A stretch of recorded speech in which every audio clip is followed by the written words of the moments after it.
software is it has so many checks and balances because my VAs and probably your guys' VAs purchase the item.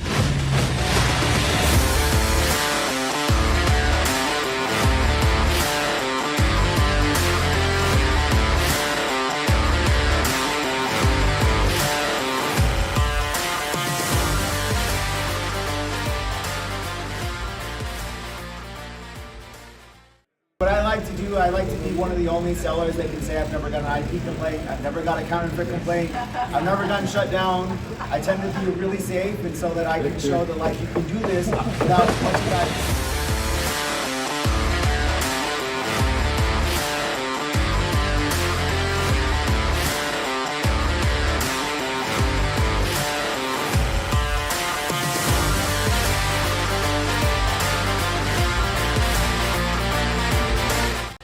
This is your sign to sell on Walmart. Even if you're just going to open your account and maybe in like 10 years you're all godfathered into the way that Walmart takes it, please sign up. Please just start, because you never know how your Amazon's gonna go until it's gone.